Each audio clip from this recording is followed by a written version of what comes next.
E aí, pessoal, começa um projeto semanal das histórias e histórias de São Gabriel. Hoje contaremos a história da Guapa, a história e a história dela. Vamos viajar no tempo. Tudo começou no final dos anos 10, lá no século 20, quando João Boaventura começou a ir até Montevidéu, porque ele tinha negócios lá, ele vendia campo, gado, e ele conheceu lá uma moça muito rica, Maria Isabel Hornos, vinha de uma família tradicional de Montevidéu, a família Hornos, e essa jovem era poliglota, falava francês, falava espanhol muito bem e falava o português. E o João Boaventura ficou fascinado pelos conhecimentos e pela artista que ele encontrou. Maria Isabel Hornos cantava muito bem, dançava, declamava, e ele convidou ela para vir para uma cidade do Rio Grande do Sul, onde tinha muito ricos com pelegas, para abrir uma casa de espetáculo noturna, não é? Então ela desceu em São Gabriel no início dos anos 20, não é? Além de todos os atributos, tocava gaita, tocava piano, não é? Violão, e se instalou na periferia de São Gabriel, que na época dos anos 20 era ali onde era a Rua Celestino Cavalheiro, na Praça Marechal Floriano, onde hoje os edifícios ali da frente da Santa Casa, só que no lado da Celestino Cavalheiro. Ali tinha uma floresta de eucalipto muito grande e uma casa muito grande, e ela alugou aquela casa, tá? E montou o seu teatro noturno, pensão de mulheres, né? E São Gabriel tinha na época em torno de 28 mil habitantes, mas na verdade, pessoal, 53% morava no campo. Então São Gabriel tinha em torno de 15 mil habitantes na campanha e 13 mil habitantes na cidade, né? E São Gabriel era uma cidade tradicional, dos bons costumes, não é? Velhos casarões lindos, maravilhosos, sacadas, né? E a pensão de mulheres era tido como nenhuma moça poderia passar na frente. A palavra moça significava moça de família, não é? E as mulheres da vida eram chamadas de chinas, tá?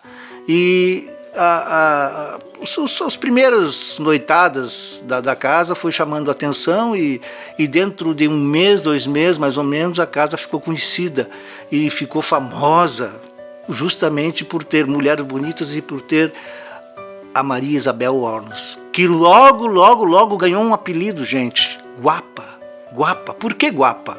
Porque ela vestia bombacha, ela andava a cavalo, era valente, decidida, defendia os pobres, saía para a rua com os vestidos da última moda da França, perfumes caríssimos, e isso irritava um pouco a alta elite e sociedade, que tinha uma mulher de repente entrando na igreja, não é? E que era uma mulher da vida. Tá? Mas a Guapa, porque ela enfrentava as causas sociais, ela era um tipo de um Robin Hood da época, ela tirava dos ricos e distribuía aos pobres, né? E se tornou muito popular, e o apelido Guapa era um elogio. A Guapa trazia sempre em suas bolsas dezenas, centenas de pirulitos, e as crianças pobres cercavam ela na rua, e a Guapa abria aquela bolsa e distribuía pirulitos, bala para a criançada, e se tornou então muito popular. Mas a questão principal da Guapa se eternizar na cidade de São Gabriel foi quando um jovem estancieiro muito bonito, de 26 anos, regulando de idade com a Guapa, né, se apaixonou perdidamente por essa moça, que era linda, né, era uma mulher bonita, alta, né, espadaúda, tinha as curvas lineares, né, chamava atenção. E esse estanceiro, perdidamente apaixonado, perdeu a linha do pudor e saía com ela no seu automóvel pela periferia. E inclusive dizem que ele fez um piquenique na sua estância, né? E isso chegou aos ouvidos de um primo irmão, não é? Que achou uma ousadia de parte do estancieiro, que não ouvia mais ninguém, não é? E a esposa foi avisada. Né? E o primo começou a encher a cabeça dessa esposa, não é? Que deveriam tirar a Guapa de circulação, né? E então combinaram o assassinato da Guapa, né? Contrataram um pistoleiro, quem pagou todas as custas foi essa esposa ciumenta, e a morte da Guapa foi marcada num carnaval, num sábado, em 3 de março de 1924. E ocorreu exatamente no entardecer do dia 3 de março, a Guapa foi se vestir para a grande festa da primeira noite de carnaval e havia um pistoleiro armado no quarto dela, escondido atrás do guarda-roupa, e quando ela entrou, que ela foi se vestir diante de um espelho, ela levou 2 tiros nas costas. Caiu de bruços, foi atendida, mas a Guapa veio a falecer. O que comoveu a cidade, e foi um dos enterros, um dos velórios, onde o poderio levou a Guapa até a sua última morada, um jovem Guapa, né? E ela, interessante é que ela foi enterrada no chão, na ala pobre, na ala bem pobre do cemitério, apenas uma cruz com um número, não é? E o interessante é que começou a aparecer velas, a Guapa começou a aparecer para as pessoas, alguns viam a Guapa, começaram a fazer pedidos, os pedidos foram atendidos e a Guapa foi crescendo como uma pessoa que continua atendendo os pobres, né? Mas o mais interessante disso, pessoal, é o apagamento de provas, não é? Vejam só, os jornais, eles não fizeram nada, não houve se forem nos jornais de 1924, nessa data, não existe nem uma frasezinha a respeito, não é? O delegado, quando começou a investigar, foi transferido, não é? O atestado de óbito da Guapa, de um médico muito conhecido dessa família, atestou que a Guapa morreu de derrame interno. Né? E tudo foi apagado, né? E a pessoa que matou a Guapa, ele não se escondia para gastar o dinheiro e ganhou um terreno que ele não sabia explicar de onde, não é? E justamente por o delegado estar se aproximando de pegar, porque não era difícil pegar o criminoso, não é? Primeiro que ele dizia, eu matei uma famosa, e ele foi transferido e acabou o caso sendo esquecido, e o povo ficou desconfiando, e só veio a afirmar mais essa suspeita do povo 19 anos depois. 19 anos depois, na primeira noite de carnaval, no ano de 1943, uma jovem foi assassinada pelo seu ex-namorado, não é? E essa jovem era filha da mulher que o povo suspeitava, não é? E aí então a cidade, 19 anos depois, reacendeu o caso, não é? E foi muito comentado que a Guapa tinha se vingado. É isso aí, pessoal. Bom, mas vamos agora para as histórias da Guapa, não é? As histórias da Guapa são muitas, mas vamos contar uma muito interessante que vocês vão gostar, né? É o famoso baile, a moça do baile. A moça do baile começa mais ou menos assim, gente. Existia um jovem muito rico, e esse jovem se chamava, o apelido era Milito, né? E ele era namorado de uma moça chamada Irene, né? Naquela época, gente, um dos fundamentos da sociedade era a moça casar virgem. Né? E a Irene, por estar tão apaixonada pelo Milito, se entregou ao Milito antes do casamento. Né? O Milito não gostou.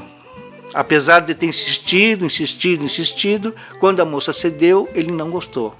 E brigou com a moça. Mas não bastou brigar. O Milito contou para todo mundo. E a pobre Irene foi afastada. Era o zum para cá, a pobre da Irene não sabia o que sair, os pais envergonhados. E a Irene, então, se foi até a Guapa. E pediu para a Guapa dar um corretivo no Milito. Bom, isso foi apenas um pedido. Só que tinha um grande baile, né? Anos 30, gente, anos 30, um grande baile. O baile era no cassino. Tá? O cassino é o que é hoje o comercial. E o cassino deu esse baile, e era o baile de final de ano, sempre muito cheio, muito envolvente.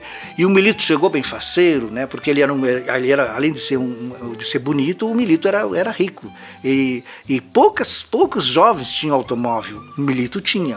Né? O Milito tinha um Ford, último lançamento. Tá? E o Milito foi de automóvel, entrou e disse assim: hoje eu quero uma mulher nova, eu quero gente nova, porque tudo que tem aqui eu já namorei. Não é? E aí nisso um dos companheiros olhou para ele e disse assim: tá vendo aquela moça lá na janela? Aí o Milito olhou assim, uma mulher muito bonita, né? Muito bonita. E o Milito olhou assim: mas aquela mulher não é de São Gabriel. Não, Milito, aquilo ali, olha, já chegou 3, 4 lá e ela não deu um jeito, ela não, mas eu vou conquistar ela. E o Milito se aproximou, a jovem conversou com ele, conversa vai, conversa vem.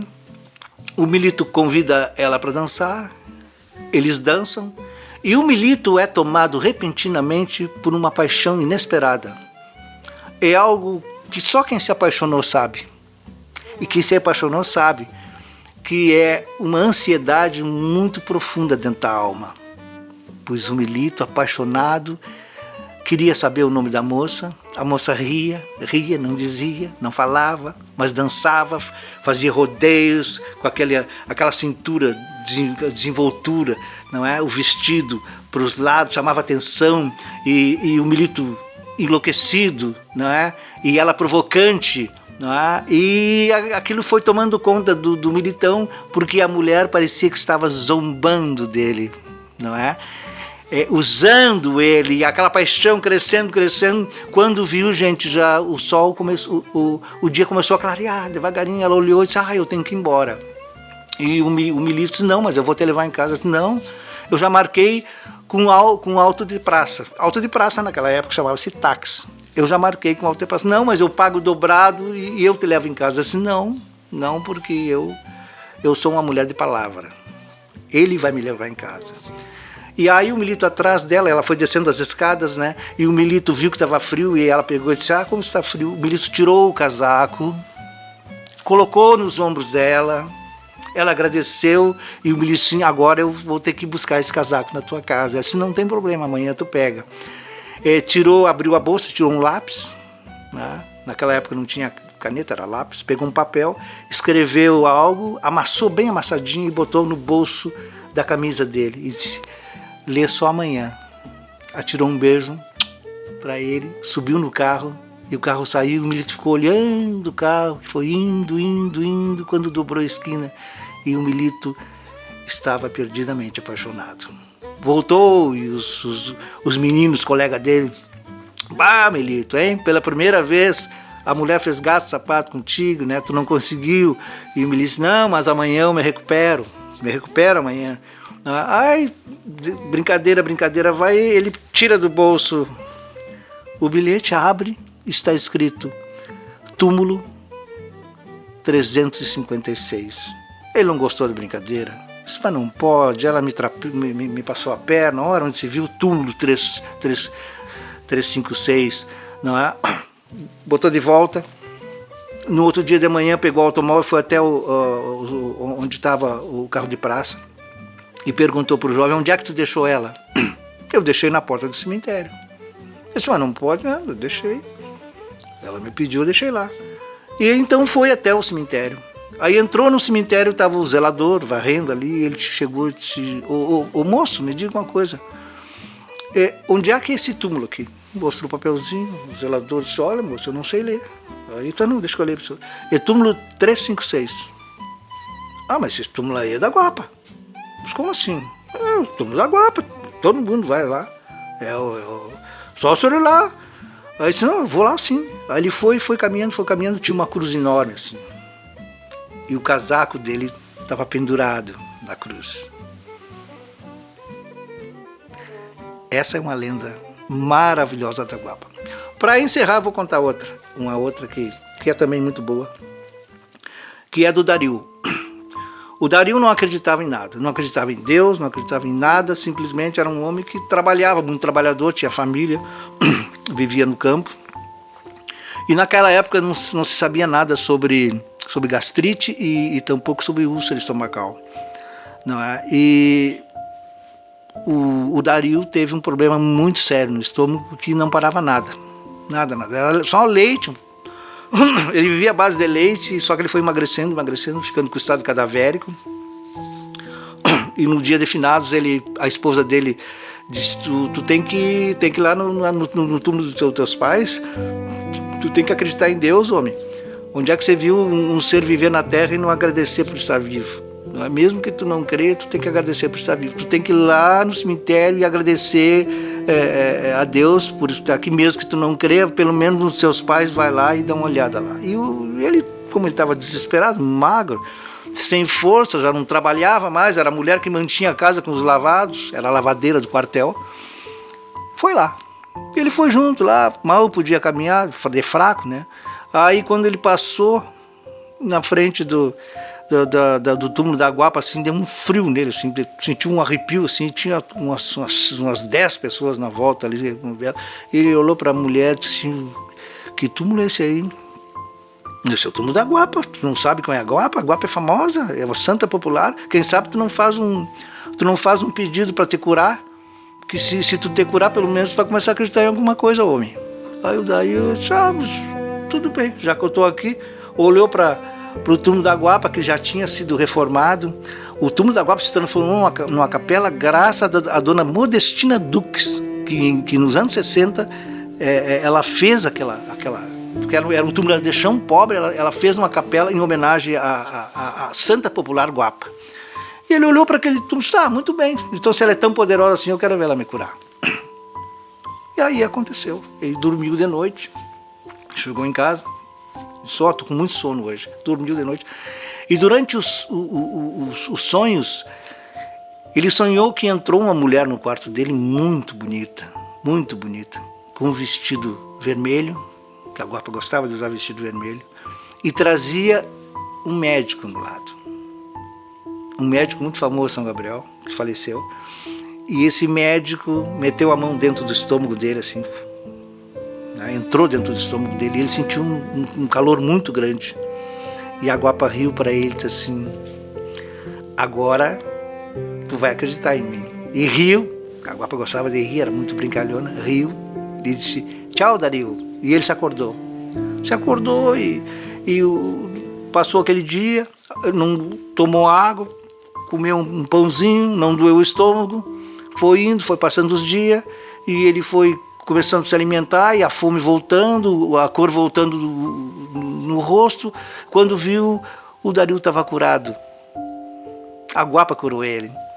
E existe tantos e tantos outros capítulos populares contando os casos da Guapa, pessoal.